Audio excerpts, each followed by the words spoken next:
Well, hello YouTube, and welcome to another video on my channel. I hope you are as excited as I am today to swatch out all of my Daniel Smith watercolors. I'm going to share my entire Daniel Smith watercolor collection with you today. So please settle in if this is something you're interested in. Grab yourself a nice piping fresh beverage of whatever your pleasure and settle in, because this is going to be hopefully a really relaxing and enjoyable swatch sesh, and I am going to get to share my whole collection with you today. I'm really excited to do so. I'm going to get started straight away. Right, so recently I had a Daniel Smith watercolor haul. I turned 50 actually this week, and so it's my birthday, and I turned 50 this week, and so as part of my birthday present to myself, I gave myself some Daniel Smith watercolors. I recently posted that watercolor haul and asked if you all wanted to see my entire collection, Daniel Smith collection, swatched out. And thank you all, because you all said, yes, we support that, totally, that effort. And so here I am. I'm excited to do so. I have really dug deep into Daniel Smith watercolors this past year, and so I want to take a Daniel Smith deep dive with you all today, and share my collection with you, and a discussion hopefully down in the comments, because there's a lot to discuss about Daniel Smith, as it turns out. You know, they are a dynamic watercolor brand, and we will discuss it all today. So, I'm excited. So, I have myself some coffee here, some delicious New Mexico Pinon coffee. It is, the flavor is Pinon fudge, or fudge Pinon. It's delicious. I'll link the website down below. Absolutely delicious coffee. All right. And then we'll talk Daniel Smith watercolors. So this is my main Daniel Smith watercolor palettes. It's expanded into two. And I keep the majority of my watercolors in here. And this is a special vase. And this is where I keep like my big tubes of Daniel Smith watercolor. And then I have a lot of the smaller tubes of watercolor. And we'll talk about the differences and kind of why I decide to buy what. But here is what I keep my smaller tubes in, this little tin here. And then I have off to my left here, I have some larger tubes that doesn't all fit into the shot. But this, I was gifted the set. Daniel Smith has a set of their Quinacridones, 14 tubes, full-size tubes, and they sell that as a set. And I was lucky enough to be gifted that for Christmas, last Christmas. And so I do have the Quinacridone collection, and that I actually keep in a separate watercolor palette, and I keep that one in this one here. I did get myself a really nice palette to put it in. I bought one of those Bowerbird palettes, and I was so happy with it that I actually purchased a couple other Bowerbird palettes. These aren't ceramic, but they are pretty. They're printed, and they have now a few different patterns, floral patterns. And I just really, you know, as like my collection was expanding, I initially, this was what I kept my Daniel Smith watercolors in. I had started with their like basic mixing set, and then expanded it with a few tubes of like Moon Glow and Buff Titanium, and you know, your standard ones that you add to your day, I guess, is like kind of the route. And I don't use it now because I have expanded into these larger palettes. But when I had, at the end of the year, I was gifted this set.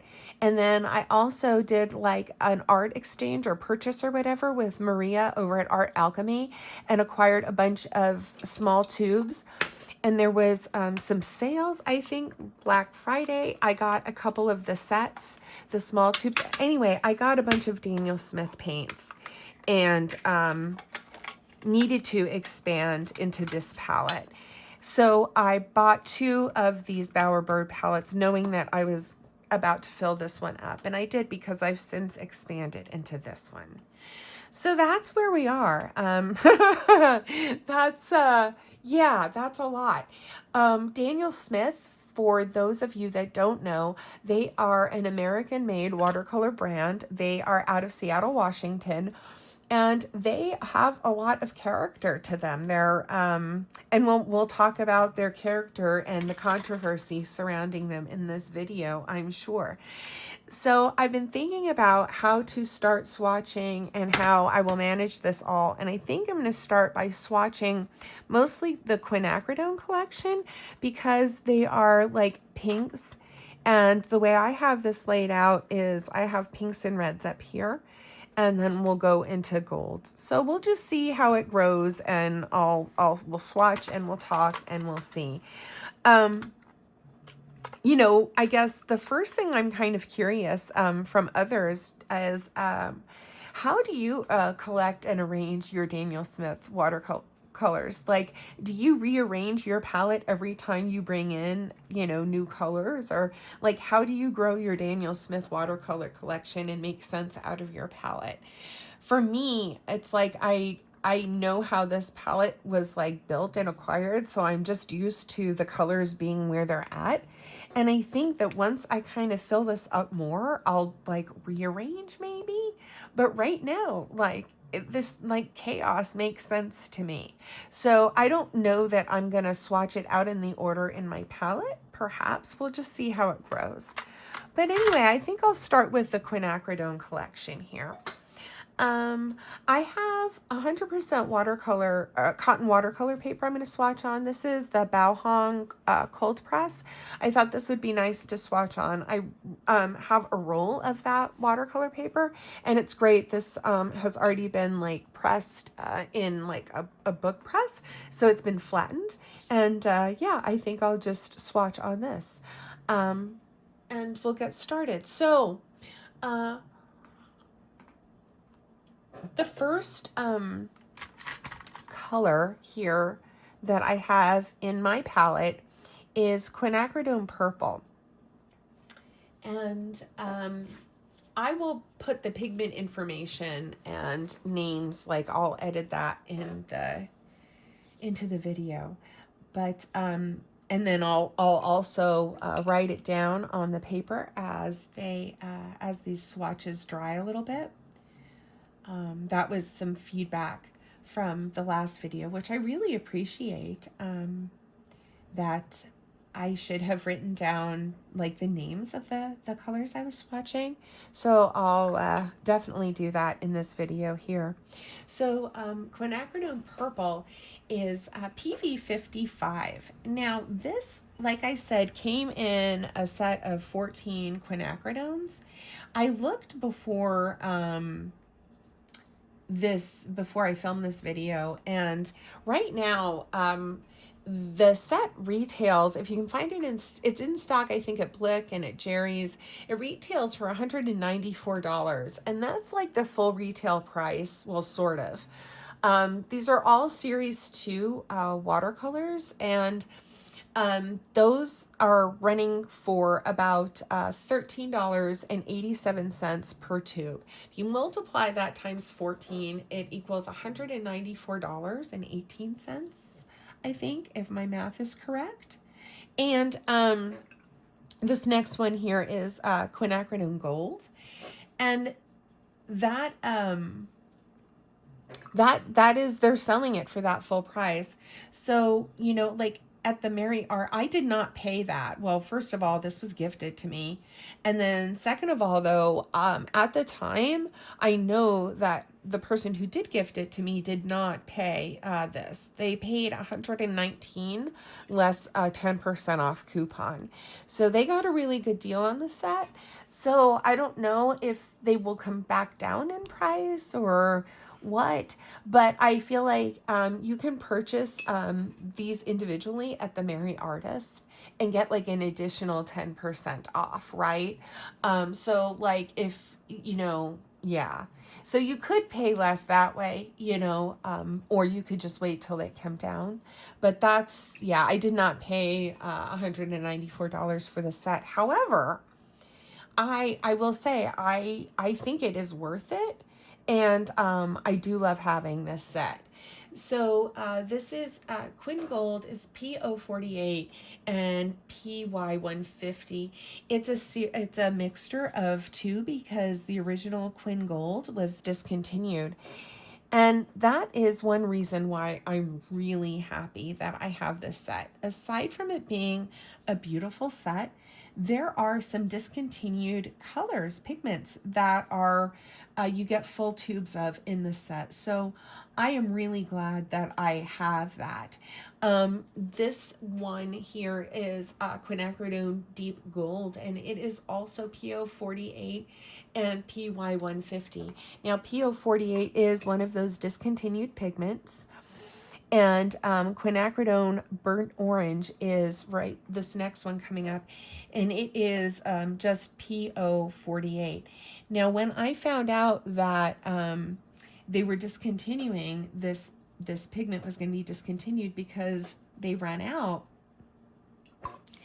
I went ahead and purchased a full tube of this before I had the set of quinacridones. And so this is my tube of Quinacridone Burnt Orange, and there's significantly less in this tube. I actually have a full-size tube that I have in this set, and I'm really glad because this was the one that I had purchased, and I now also have a full-size backup tube that came in the set. So I don't know if that interests you, but I, really like to collect paints and pigments, clearly. And so that is something that's important to me, being able to collect pigments that are going to be discontinued and whatnot. Now, the next one in the Quinacridone set is Quinacridone Sienna. And this is PR209, which is Quin Coral, and PO48, which is discontinued. And so this is a mixed pigment and or a mixed color, and I don't mind that. It's gorgeous. I really like the quinacridones. I prefer them over like cadmiums. I feel like they're very transparent generally, and they're pretty light fast. All of these in this set have a light fast rating of 1 or 2, which is like the best, or like very good or excellent or what have you. And we can discuss light fast even further because that's so dependent on so many different factors.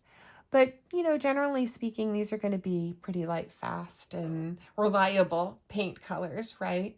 So the next one would be Quinacridone Burnt Scarlet, which is PR206, and that is also a discontinued pigment.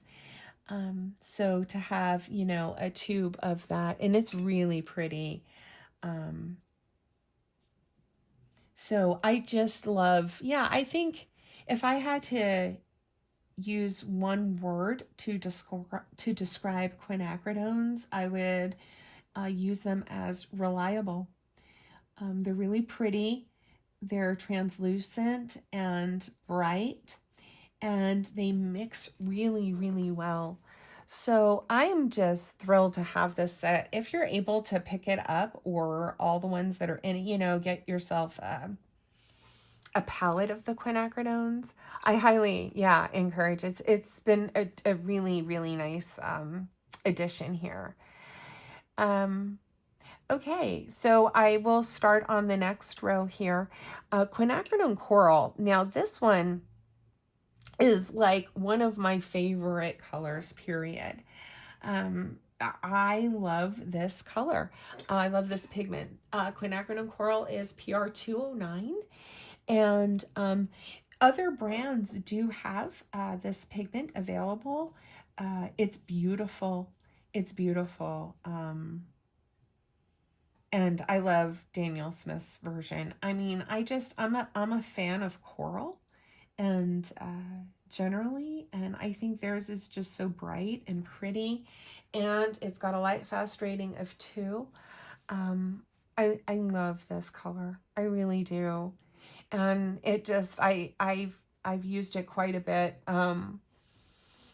Yeah, I think out of this set, this is my most used color, definitely. And I have it on like my main palette, as a matter of fact. And I use it a lot with everything else.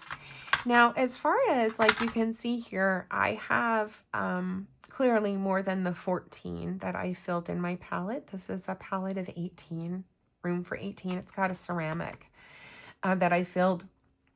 And I've added 3 greens to this palette just to kind of make it more versatile for me to paint with. And we'll get there. I'll tell you what I've added. But, you know, not to keep you in suspense. The next one up is Quinacridone Red. And you know, this is a pretty intense color. And I feel like probably one of like the least used colors for me, just because I don't know, I think I'm more, I generally dip into coral or pink or rose or magenta, and then like will color it with a yellow or an orange to like mix my reds. So I don't know, I generally for some reason don't start off with this red too often. Maybe I'll be, you know, more aware and try and incorporate it more, see what I can do with it. I'll maybe even just like explore it in like a mixing video or something. But in any event, it's PV19 and it's Quinacridone Red. And I don't use it a lot. Quinacridone Pink is next, and I'm happy to have it, but it's just, yeah. When there's other ones, I just feel like the other ones have more character to them. Quinacridone Pink is pretty. It's like it's like a rose, but a pinker rose, but not as bright as opera pink. And it is more light fast. It's got a light fast rating of 2, and their Quinacridone Pink is PV42. That's the pigment. So I think it's nice. You know, that's not a pigment that I see very often. PV4 PV42, and so I don't know, I like it. I think it's really pretty. There's a range of value, and it makes a nice mixing. It's nice for mixes, and also just for florals. It's a little bit different than Quinacridone Rose, which is what is up next. And I just feel like it's just a brighter Quinacridone Pink. I feel like is a brighter pink than Quinacridone Rose, though their Quinacridone Rose is very, very pretty. I mean, it's, yeah, soft, a little bit more muted. I don't know how much of a difference you'll be able to tell on camera, but hopefully you will be able to see a difference. Their Quinacridone Rose is PV19. And then up next is Quinacridone Magenta. And this one is PR202. Now, I believe this is one comes in their Mixing Essentials set. And this was how I got introduced to Daniel Smith. Is I initially bought their Essential Mixing set. And it's a split primary set, which is absolutely fabulous. And, you know, a couple of those colors I still use on a regular basis today. I ended up purchasing that set twice. Because I used everything in that mixing set pretty regularly. And that's what I kept in this set for the longest time. It was one of my main watercolor palettes. And then slowly I would add in, you know, other colors. I added in, I think, buff titanium next, or moon glow, one of the two, you know, and then those I had in there. Yeah, from there, the rest is history. So the next one up is fuchsia. I don't use this one a whole lot either. I feel like, I don't know, I feel like it's a more opaque color. And I think I would like to try mixing this with, taking the time to mix this with a bunch of other colors and see what happens. I try to do that with colors on my palette that I feel like are less used. I will then take the time to try and mix them up with others. And speaking of taking the time, I'm going to stop here and pause and then take the time to write down these colors for you all so that we don't lose track. And I'll be back to swatch some more. All right, got some names down. And the last two in the Quinn collection would be Quinn Violet here. Is that correct? Yeah, Quinn Violet. And this is PV19. Now, you might notice that there are a couple, you know, different PV19s in this collection. And they look different. That's because just the way that, you know, the companies treat the pigments differently, you know, produces different colorations and things like that. So yes, even though something might be the same pigment, color, and number, it could be very different looking. A good example of that is like burnt sienna and raw sienna are both like, I think, PBR7, and one's like, you know, like a yellowy one, and the other one's like a reddish one, depending on how they're treated. So anyway, this is Quinacridone Violet. And then finally in this set, there's Quinacridone Lilac, which is PR122. Now, in this palette, I did mention I added some greens just to kind of round it out. It makes a beautiful palette on its own. But there I added in green gold, sap green, deep sap green. And then all the way that last space on the right is not Daniel Smith. That is some handmade magenta watercolor, a pigment that I had. Just mixed up, and I just didn't want to get rid of it all, you know, use it in paintings, and I have. So I didn't want to waste it. So that's there. So, but this is my Quinacridone palette, and I'll write down these two real quickly. This would be, would we say violet? Yeah. Quinn Violet.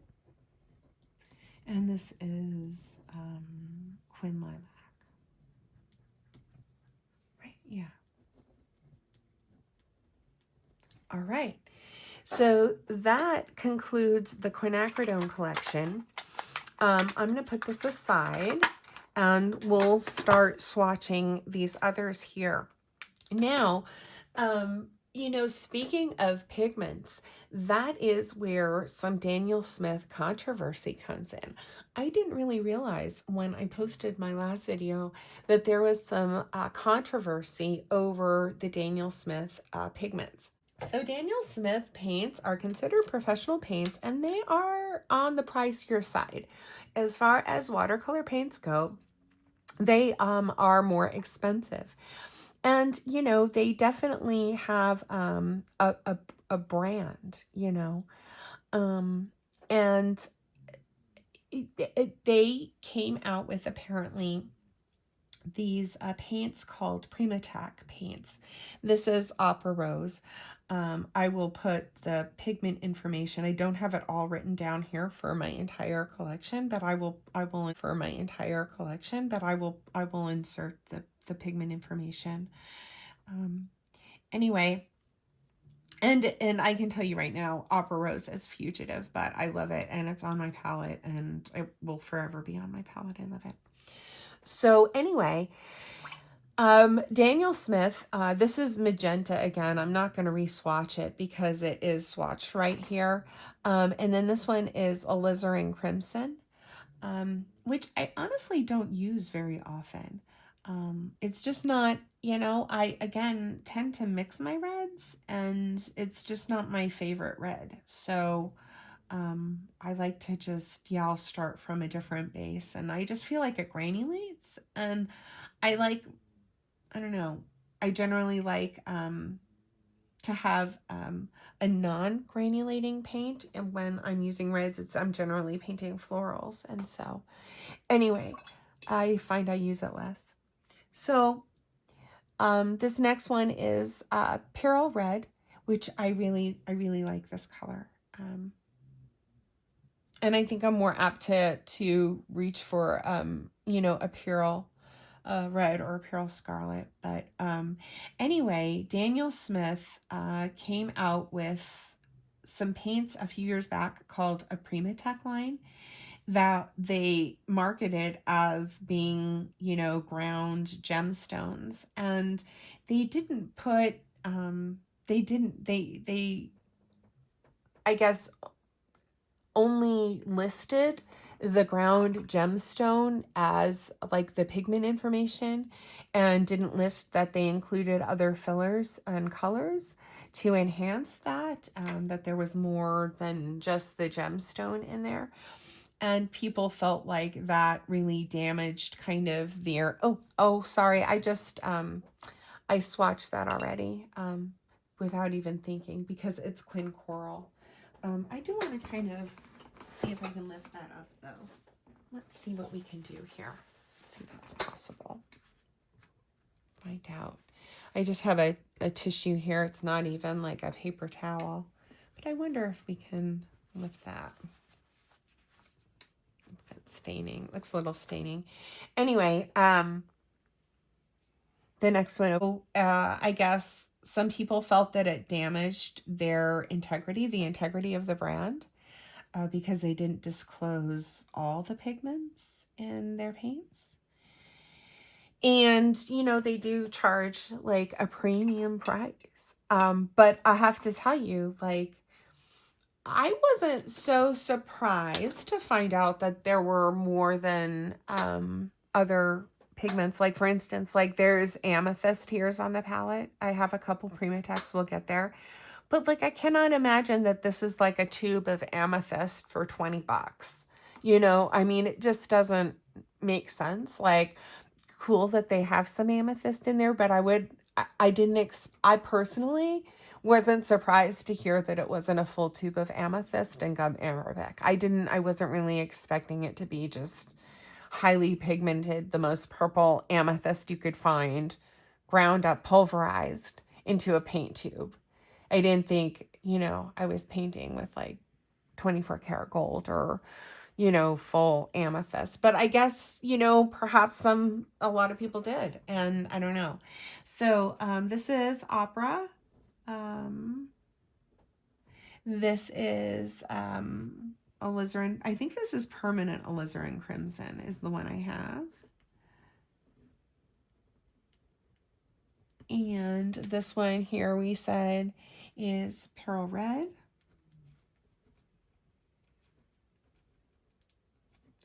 This would be Pearl Scarlet, which I love.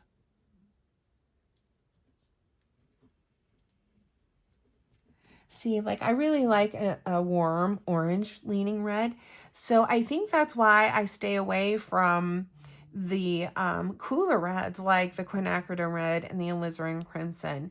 I really lean towards a warmer red. So I really will start with, the Pearl Scarlet. That's just like one of my favorites. And I think I can fit in another row. I'm going to try because there's a lot here. So Daniel Smith, here is Pearl Orange, which yum. Daniel Smith, oh, I love it. I love it. So bright. I mean, I'm not I can't hate on Daniel Smith because they added other stuff into their Prima-Tech. I still love them. I still love them. To each their own though. I still love them. I forgot my train of thought. Because that was just delicious. I love it. New Gamboge is one of my favorite colors. This comes in their mixing essentials, their mixing set. And I love this. This will forever be a color that I use. This is such a great mixing yellow. It's great on its own. It's great added. It's great to mute things. I just love it. I love, love, love New Gamboge. And in fact, this was my very last. I just had to buy a new tube because I have gone through so much of it. But that is hands down my most used yellow is Daniel Smith's New Gamboge. Can't say enough. I also like Nickel Azo Yellow. I used to like it a lot more. I'm using it less. I don't know. I feel like it's compared to some other yellows, like, I don't know. I feel like it's a little opaque.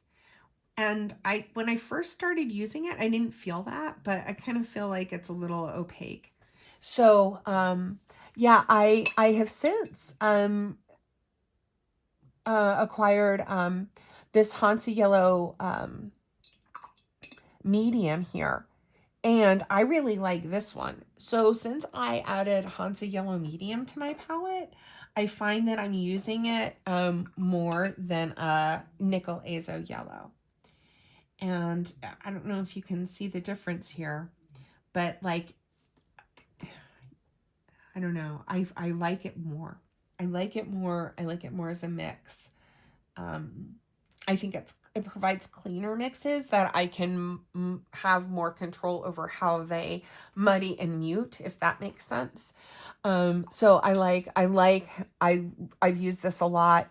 And this Hansa Light came in the mixing set, which, but I've never bought a full tube. It's like, I find it a little opaque. You know, I mean, it's usable, but I just have always used New Gamboge more because I like it more. And when I acquired Hansa Yellow Medium, I feel like it's the best of both worlds between Hansa Yellow Light for me anyway and New Gamboge, right? It's just like the medium. It's like the Goldilocks yellow. I mean, I'll say that until we meet Monte Amiata later, because that was something I acquired recently that, oh, anyway, yeah, anyway, so that's Hansa Yellow Light. And then over here, we kind of go into the green gold. We start to go into the greens. And here is green gold. I have this on I chose to put this on my Quinacridone palette, and you can see why. It's a really pretty, yellowish green, green gold, and it's transparent and pretty and a nice start. It's a nice leaf green. You can brighten it, you can darken it, you can mute it down, warm it up with some pinks, make it more olive.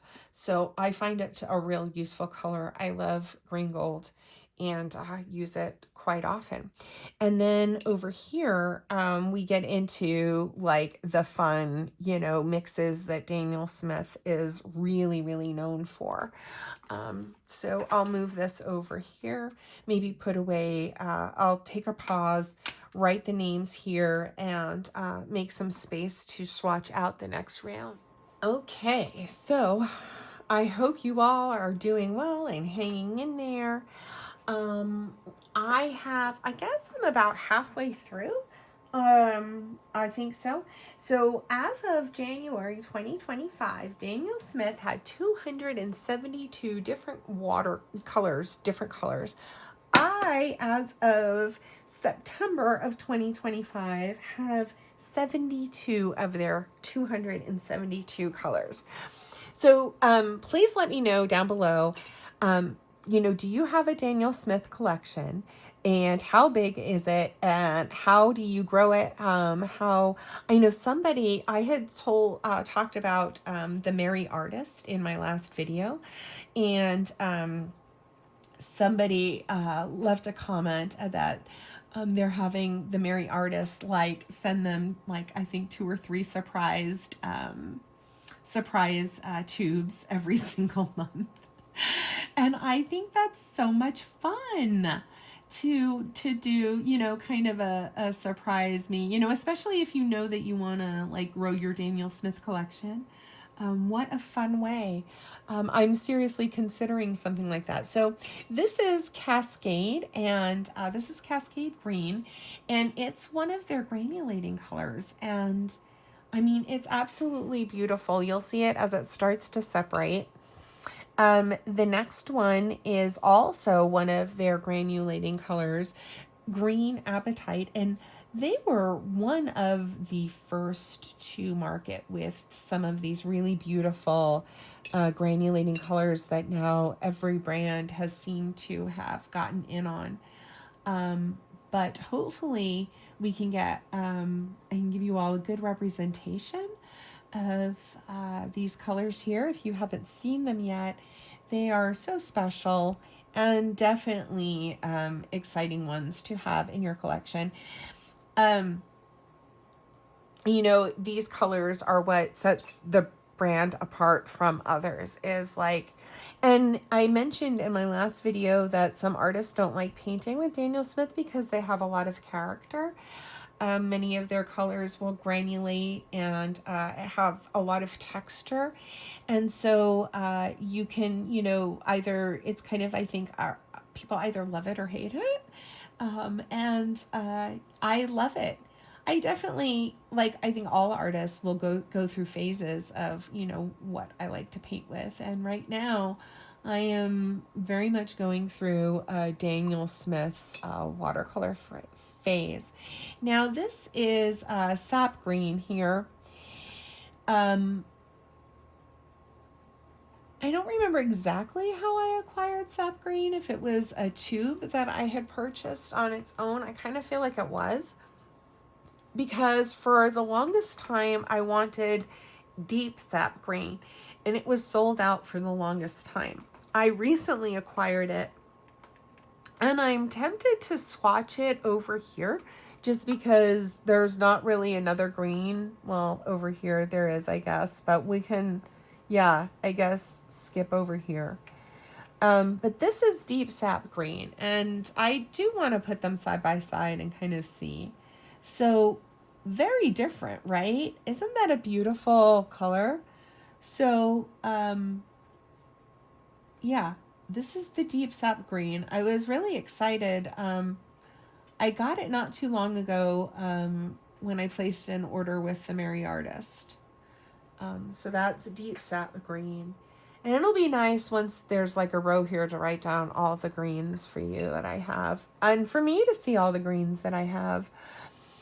The next one I'll swatch over here is Serpentine. I love this one a lot. I use it a lot. I really love the greens that I have here. And I don't generally mix these because these are all like granulating mixes that just kind of do it on their own. I mean, the sap greens, sure, but like Cascade and Green Appetite, well, I guess maybe, I don't know. Yeah, maybe I do mix. But I do definitely also use these on their own for sure, because they're just gorgeous on their own. And I really like the red that comes out in the Serpentine Genuine. I think I've mentioned it in videos before, how much I like to mix reds into greens. They neutralize each other, and I just really think they're so pretty. And I paint a lot of botanicals and landscapes. And so having the two bleed together, you know, reds and greens, I just really like that effect. And the Serpentine Genuine just does it naturally. And it's so nice about the Daniel Smith paints is they do, they're beautiful and they do a lot of the quote unquote work on their own for you. And so like you can have like a really fine painting or drawing and have it really, the paints can really complement it, you know, and make that shine, that work shine, because the paints are so dynamic and dimensional. Yeah, so this is Under Sea Green right here. Um, Absolutely love that one. And you can see that one starting to granulate and separate right away. And I'm just going to let these like dry naturally before our eyes. And what I'll do is I'll go ahead and write the names here before I move on to the next row. Undersea green. Oh, okay. So here's one that would be controversial. This jadeite coming up. It's beautiful, but this is supposed to be like apparently pure jade. No, I don't think so. And you can see the color. So yeah, I mean, I would say there's probably some, you know, jade in there. I don't know how much, but it is pretty and it is gimmicky, you know, and I'm here for it. I'm totally here for it. I love it. I don't mind it. And you know, there are, yeah, I don't think that, I don't see it. I don't know. Some people have an issue with it, like with brand integrity and stuff like that. I personally don't. Yeah, I really do enjoy the paints.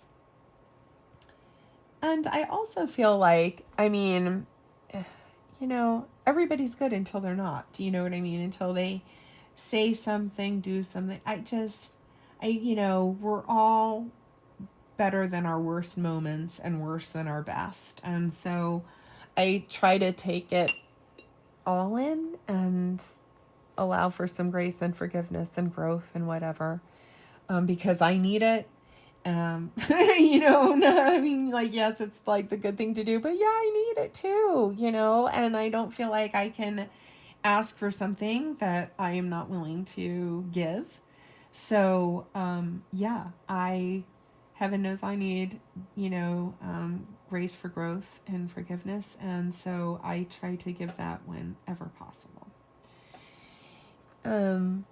So anyway, this would be Purely in Green. And the next one would be, oh, I guess, you know what, I could do Chromium Green Oxide, probably. I'll do this one over here.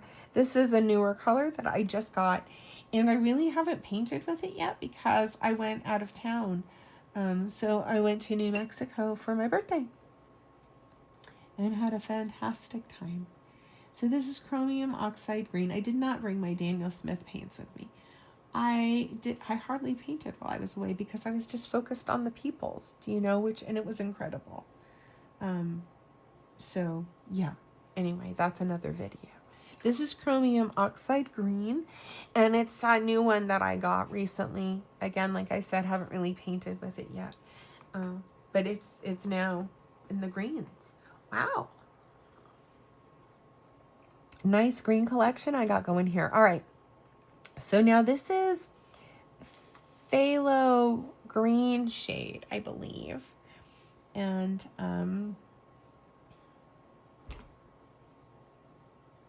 no, I dipped into the wrong one, or what happened? I need to test that. Where's my phthalo in that order? Oh, there it is. Okay, I just dipped into the wrong one. All right, this is a little bit out of order. I apologize. So here, we'll just go ahead and finish swatching that. This is Mayan Blue Genuine. I think this was one of the Primatech ones. I'll have to check. It's not in front of me. But this is a very pretty color. I like this a lot. I don't use a whole lot of blues, but this one I like. This one I like quite a bit. And there's one called, I think it's Mayan Blue Deep, that I would really like to add to my collection soon. That's high up on my to get list. Then the one that I'd skipped over is this phthalo green, which is super, super bright.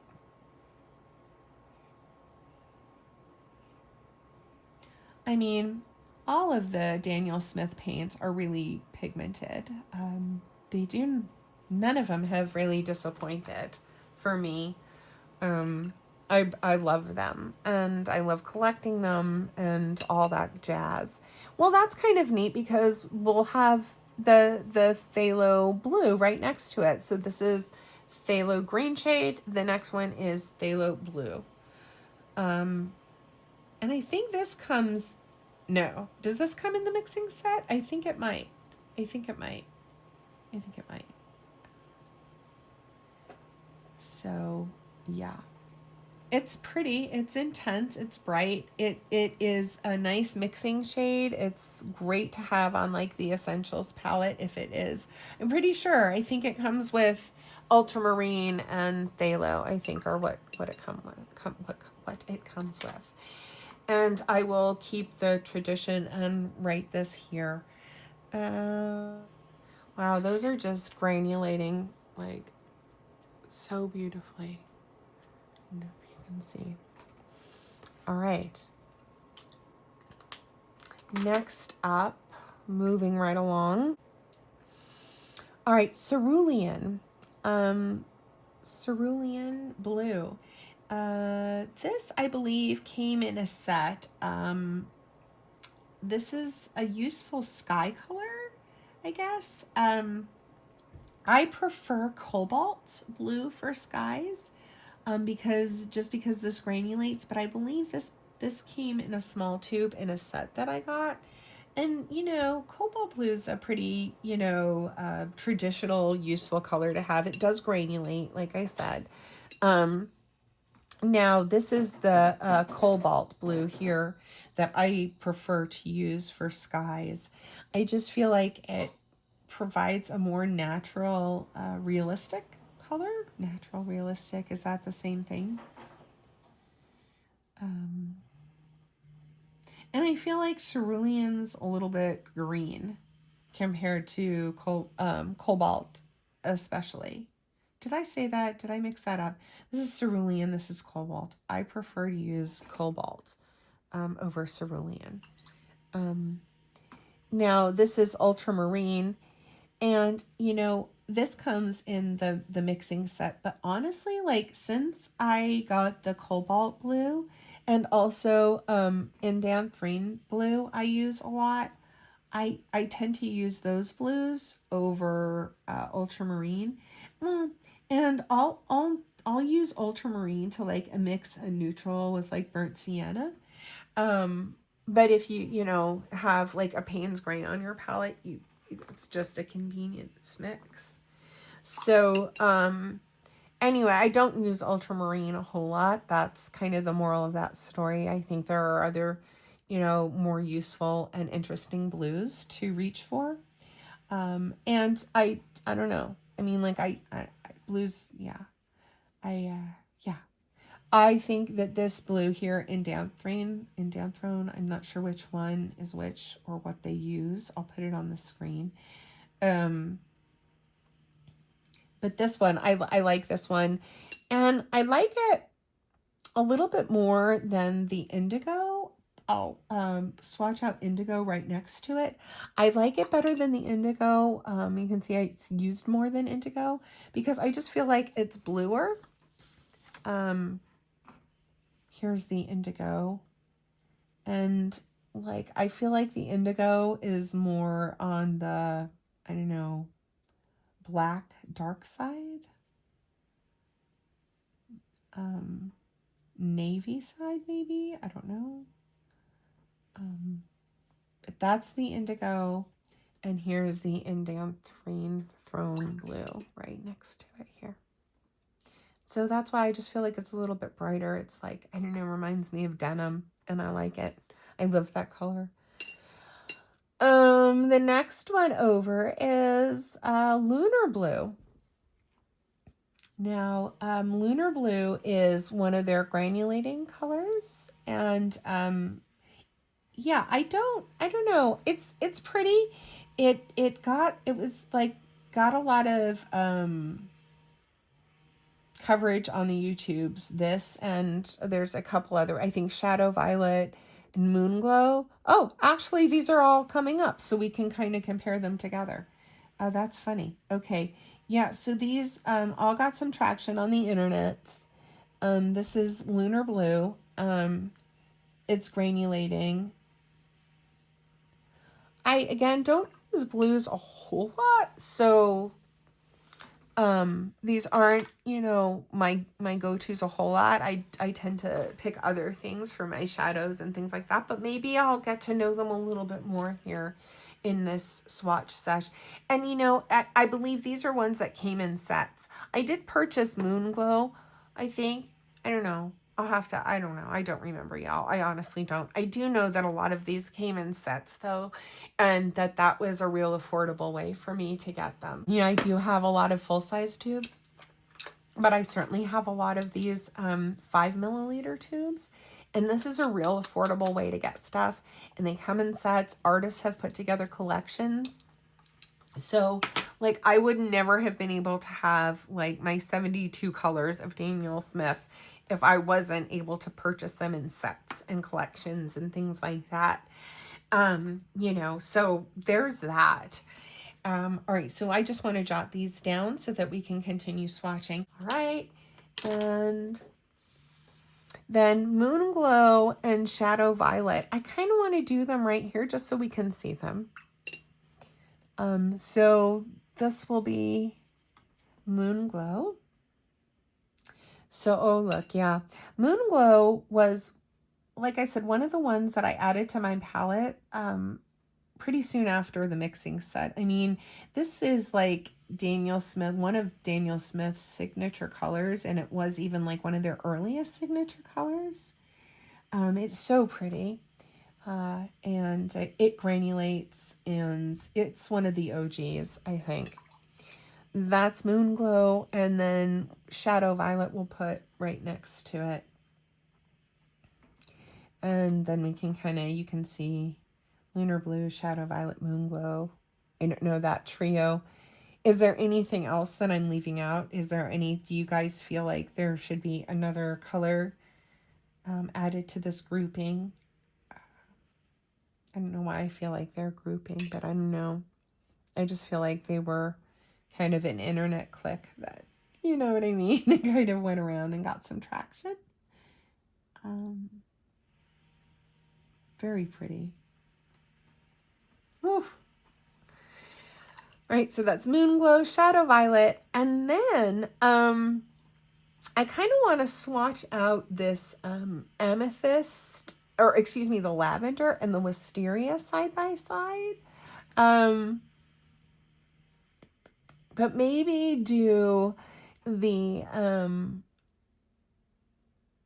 yeah, I think I'll do it that way, because then there's a bunch of other, like, well, there's a bunch of other purples. I did incorporate some blues, though, that I could swatch out here from the summer sets. And I don't remember, this is the Amazonite. This is Amazonite, and this is a Primatech color that I recently got. So in my last video, I bought some, Daniel Smith came out with these triads, 8 different triads, small sets, speaking of small sets. So, and they're affordable. You know, they're on sale. You can get them on sale, you know, about $20 for a set of these little 3. And this one was this was the desert triad that came in, the Amazonite. This came in. So I picked up this one, and then I also picked up, I think it was the summer set. Was that the summer set that had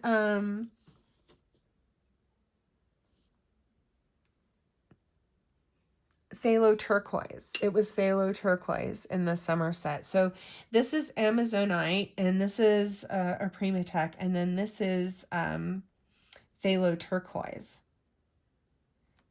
And this came in the summer set that I got. So this was the desert set that the Amazonite came in. And now that I'm swatching it out, like when I first swatched it out, they looked so similar, but now when I'm swatching them, there's a definite difference, y'all. Like I kind of take that back because I can really see a difference in the two colors there as far as blues. And I think that is all for the blues that I have here. So I think I'm gonna write, some names here. Let me think if I can. Oh, I can swatch out. What else could I swatch out there? 2 spots. All right, I'll do lavender and wisteria right there. So here's lavender, and I've had lavender for a little bit. It's really pretty. It's a pastel. I have some other colors like it, but it is pretty, and I'm glad I have it in my collection.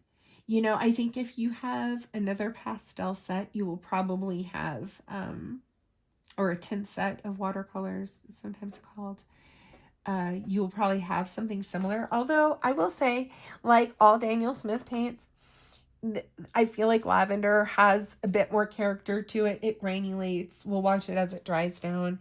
It is a little bit special of a pastel.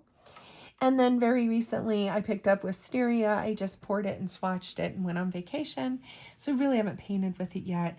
But again, I feel like I have very similar color in a tint set. But I am not sad. This seems to be a little bit more, transparent, even though it's a pastel. And also like it's going to granulate similarly to the lavender. So yeah, I think I'm going to now write down these names, give it a pause, an intermission, and I get myself another sheet of watercolor paper and swatch out in the home stretch. I will be right back. Okay, let's finish this up. All right, and I realized that I only have 71, not 72 colors. I realized I recently bought a dupe, so we'll get there really shortly. First, I'm going to swatch out Amethyst. Now, Amethyst is another one of those Primatech colors, and it's really pretty. It actually has a slight shimmer to it. It's got like, it feels like it has some mica. But yeah, this is one of the ones that like I would not expect this to be a tube of pure amethyst ground up for that price.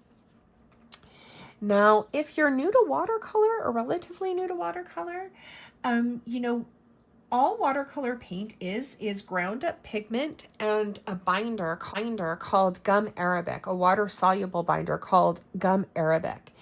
And all paint is really just binder and pigment. Oil paint is usually linseed oil or walnut oil and pigment. And acrylic paint is pigment and like a polymer binder, a plastic acrylic binder. And so, yeah, for these to be pure amethyst, that would mean that your paint tube is just all ground up gemstone mixed in with some gum arabic. And I don't think that's, I can't imagine a company would be able to do that for this price, or, even for $20 a tube or whatever. Now this next one here is Carbazole Violet. And Daniel Smith has a few different purples, and I chose to get this one first before Dioxazine Violet because I've not had a Carbazole Violet. And that's one of the cool things about Daniel Smith is that I think they acquire and sell a lot of pigments that aren't readily available in other lines. They do have 272 different colors available. And so that's one of the, I think, the fun things, at least for me, about collecting these pigments is that there are so many fun different ones to collect. Now, this next one here I have in my palette is Rose of Ultramarine, and you can see it's hardly been used. And this is why I didn't know I had it. Like, I didn't realize. Clearly, it's not a color that I use. I know this is one of Daniel Smith's like signature colors, really popular colors. And it's really just, I believe, Quinacridone Rose and Ultramarine Blue. So like, it's a convenience mix. You can definitely mix this color. And it's pretty. But and it, you know, granulates and separates, and we'll see.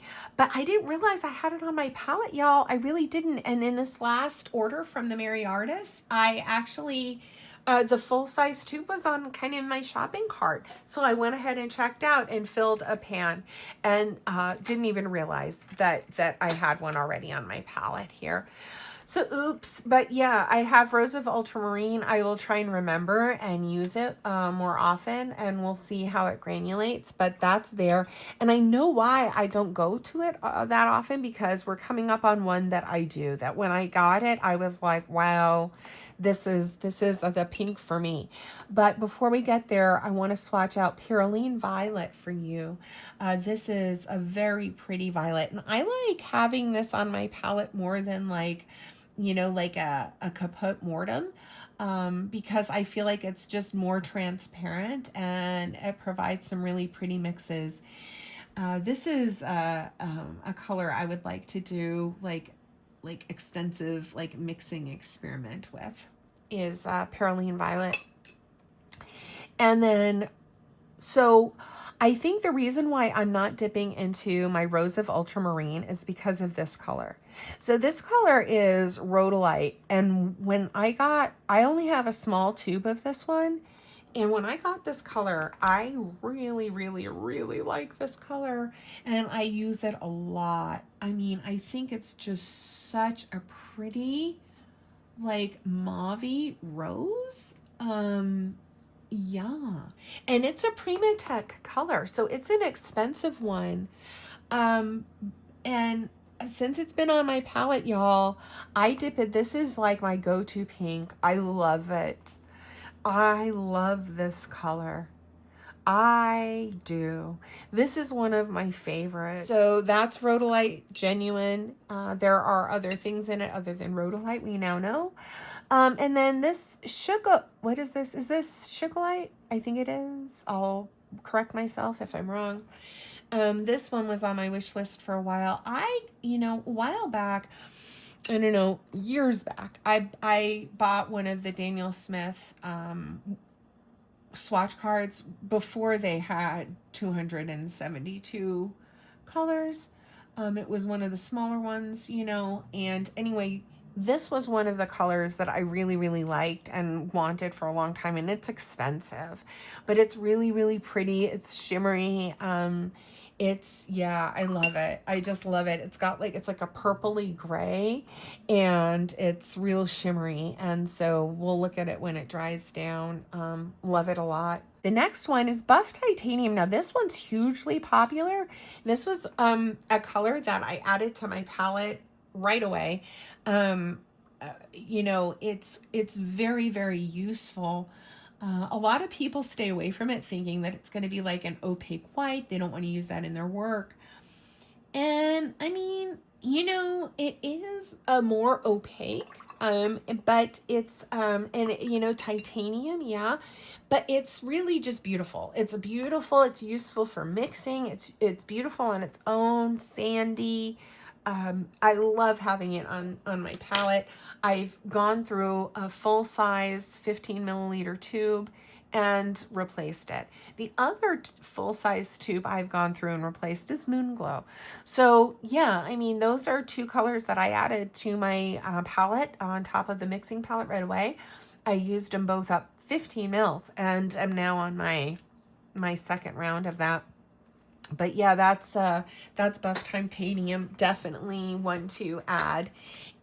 This is Amethyst. And then here, okay, we've got some neutrals coming up, and then some more interest in this palette as well, so hang in there. So over here is Sepia. I really like their Sepia. I think it's pretty. I use it a lot. Yeah. I think it's a great brown to start from, and it's a great tinting color. I find it pretty useful on my palette. I think it's really rich. The next one coming up, though, has become one of my favorite, and I do want a full tube. It's going to be expensive, and this is Pimonite. This is one of their Prima-Tecs. It came in a small, I got a small tube in a set, and I absolutely love it. I'm going through it because it's really beautiful. It's beautiful as a mixing, and it's just, to me, stunning on its own. So this is called Pimonite Genuine. Love it. Love it. And then transparent red oxide. I like this too. I want to explore some more of their transparent colors because, you know, I like this as an alternative to Venetian red, and it's even a nice like stand-in for burnt sienna because it's transparent enough to be doing that and using that, you know, filling that spot on my palette. So I have really appreciated having that.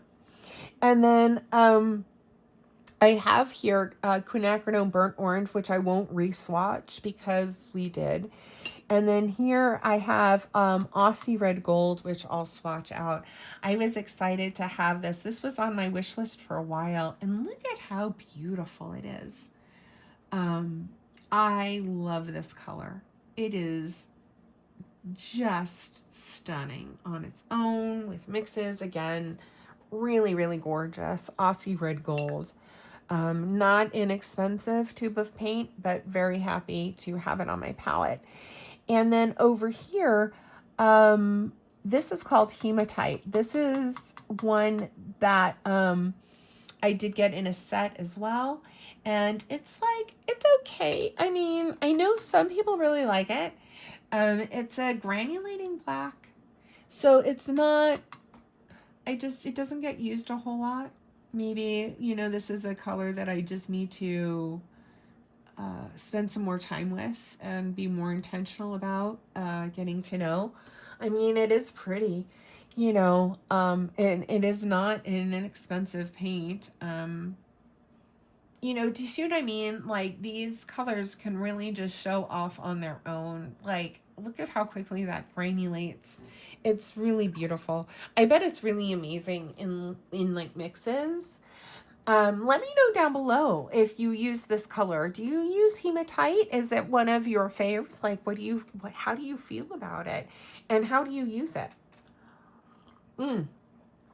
Because I absolutely love all these different paints together. Do you see why I love the Pimonite so much? It is so dimensional and so dynamic.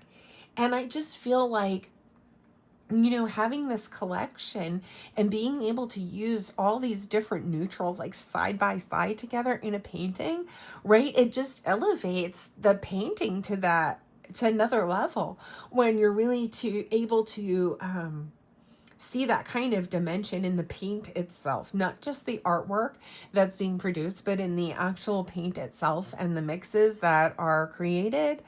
I mean, it just is a whole aspect of the painting, you know, and that's just beautiful. So, yeah, this is one of the many reasons I love Daniel Smith paints. All right, I'm going to keep going because this video is just, yeah, you know, this is a good one to fall asleep to, I guess.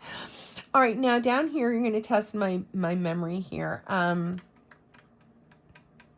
don't remember the name of this one, and I'll put it in the screen. I recently picked this up in a haul, because when Daniel Smith this year came out with, I think, what was it, 6 new colors or something, and one of them was coral and coral reef, and that color is this color here mixed with white.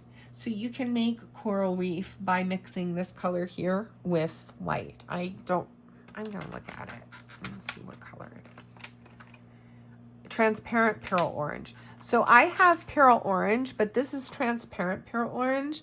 And this mixed with PW6 with white makes Coral Reef one of their new colors. And I bought a couple of their new colors, and I wanted this one, just that color. And I can mix that with white. So I haven't bought Coral Reef in a tube, but that's what this pigment is there. And I have mixed it. And it is really pretty and mixable. All right, so now these are interesting. These next three are interesting. This one is going to be, I think this is Joseph Z's Cool. Yeah. All right, so I picked up a couple of the Joseph Z's grays. I should mark this and get back. Okay. So I had picked up a couple of grays. Gray mixes, I guess maybe I should say. So this is Joseph Z's Cool Gray. Some time ago, years ago, I had purchased a set of gray and white warm and cool watercolors from Kremer Pigments. It's like a set of, I don't know, 12 or something. I don't remember, 12 grayscale, and they're just so cool. White and then gray, warm and cool. And I have enjoyed that set so very much. And, you know, yeah, I mix my grays and my neutrals all the time, but I really wanted to check these out. There's a wide range of grays that Daniel Smith has. So Joseph Z's warm and cool gray were on my list, and I picked them up in I think the time before last. So and I'm glad I did. These are beautiful mixes. And just convenience to have on your palette. But I like having just ready-made kind of shadow colors and tinting colors and things like that. So this is Joseph Z's Cool and Joseph Z's Warm Grays. And then in the last order, I picked up Jane's Gray. And this is Jane's Gray, so we can put them all three side by side. And Jane's Gray is just burnt sienna and ultramarine blue mixed together. I mean, all of these you can really, you know, mix. And Jane's Gray is real similar to Joseph Z's Cool Gray. You certainly don't need them all, but, you know, here they are. I am collecting them. So we'll see when they dry down. I wonder, it's going to be neat to see them all kind of side by side, because I haven't really done that. Like I said, I had this last kind of haul and then I went out of town, so I haven't really painted with Jane's Gray or been able to kind of put them all side by side. So I'm really glad I'm doing this so that I can see all my colors together. Okay, and then this is gray titanium. So like buff titanium, this is gray titanium, and it's PW6. It's a different shade of buff titanium. It's more like, it's almost similar to Davy's Gray, it reminds me of. But I was really curious about this color because I like buff titanium so much and I find it so useful on my palette. So this was definitely on my list of wants, and I'm glad I have. It's like a warm cream color that is really nice to go along with my grays and to paint like the moon and things like that. It's also fun to mix. I think I should do like a mixing video of just gray titanium as well. I think that would be fun. Finally, I'll also mention that it is really useful for stormy skies. I love it. I love having gray titanium, and definitely recommend picking it up if you get the chance. I think I'll do the Naples since we're kind of doing the opaque. Oh, wait a minute. This is Naples. Naples yellow. Naples yellow. Their Naples yellow is awfully sandy to me. And I like it. I like their Naples yellow. I feel like the other usual Naples yellow that I have is much lighter, almost like a cream, but theirs is, it's peachy, it's sandy. Yeah, it's more on the like peachy coral yellowy side. It's more yellow than Naples, if that makes sense. I'll put Jaune Brilliant next to it. Jaune Brilliant's, it's like theirs is like a buttery yellow. Is beautiful. And then I'll put Jaune Brilliant number 2 down below, which is much more orange and peachier, so that you can kind of see them all together there. All together now. And we are in the home stretch of my colors. Thank you so much for swatching with me today. Yeah, I would love to do this with some other collections too, particularly, you know, which one I was thinking about, like what I'd like to do next is my Schminke collection, because I have a pretty extensive palette of Schminke, and I have been painting with Schminke for a really long time, and I have mixed feelings about Schminke, and so I don't know. I would really like to go through my Schminke palette and talk and discuss. So let me know if like you're interested in the Schminke palette, and me swatching out my Schminke paints. So this is Joseph Jean number 1, green, Now this is Monte Amiata, a gorgeous like yellow. Almost looks like I don't know, like a yellow ochre tone, but not. It's like a really beautiful mixing yellow. And oh, I am so sorry, you all. I don't know what happened, but they started doing some work outside, so the rest of this is going to have to be voice over. So this next color I'm swatching out, this one is Burnt Sienna Light, and it is really beautiful. I don't have Burnt Sienna in Daniel Smith, and I received this in their triad that I got. I believe it was in their Desert Triad, and it is beautiful. It's a mixture of PR 101 and PO 48, and normally I think Burnt Sienna is traditionally PBR 7. I really love this mix, and I think it mixes really beautifully with others. I would love to do a mixing video just on this color alone. It's a new to me color. Like I said, I just picked it up right before vacation, but it's gorgeous. If you have this Burnt Sienna Light, please let me know down below, and let me know if you like it as much as I do. I'd really be interested. And also, I really appreciate recommended mixes that I really, the conversation in the comments on my Daniel Smith videos has been just phenomenal. I'm learning so much. So thank you so much for sharing that with me. Now this is actually Moonglow's gouache.